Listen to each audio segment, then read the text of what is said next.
Good afternoon, everybody. 10 days ago, the world watched in horror as men, women, and children were massacred in Syria in the worst chemical weapons attack of the 21st century. Yesterday, the United States presented a powerful case that the Syrian government was responsible for this attack on its own people. Our intelligence community has carefully reviewed and re-reviewed information regarding this attack. And I will tell you it has done so more than mindful of the Iraq experience. We will not repeat that moment. Accordingly, we have taken unprecedented steps to declassify and make facts available to people who can judge for themselves.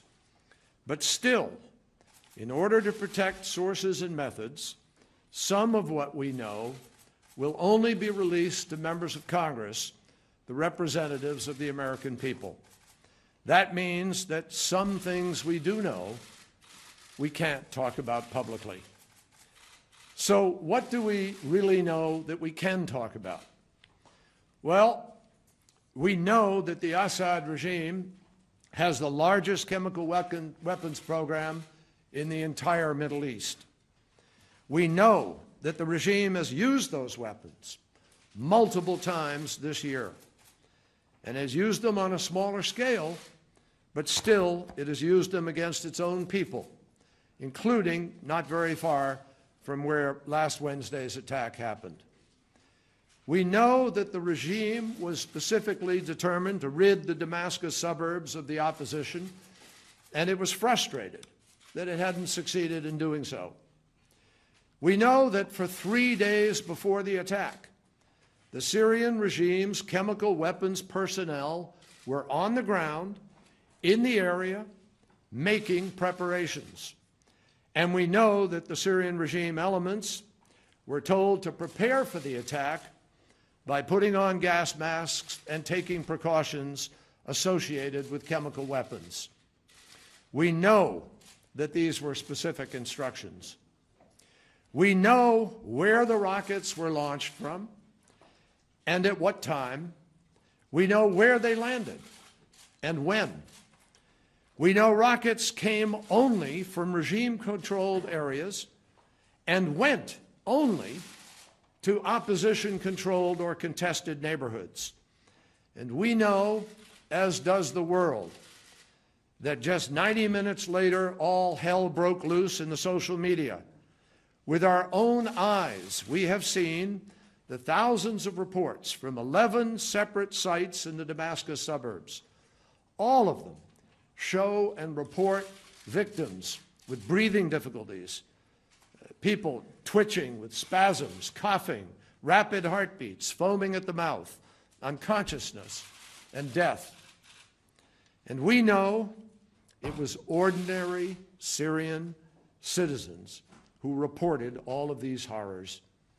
And just as important, we know what the doctors and the nurses who treated them didn't report. Not a scratch, not a shrapnel wound, not a cut, not a gunshot wound. We saw rows of dead lined up in burial shrouds, the white linen unstained by a single drop of blood.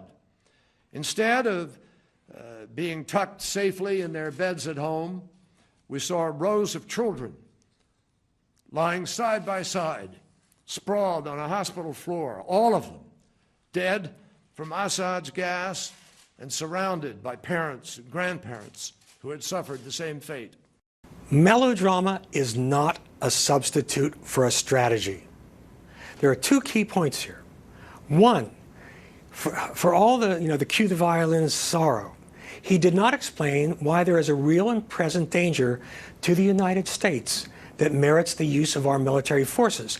He does not seem to grasp that the Assad regime is not targeting America with its chemical weapons, but if the Assad regime falls, and I have no sympathy for that regime, if the Assad regime falls and al-Qaeda and other Islamists get their hands on those chemical weapons, then we face a danger. The other point I'd like to make is that the hypocrisy in Kerry's remarks was absolutely stunning and revolting. When he called Assad a thug and a murderer, who killed thousands of his own people with poison gas, he described Saddam Hussein.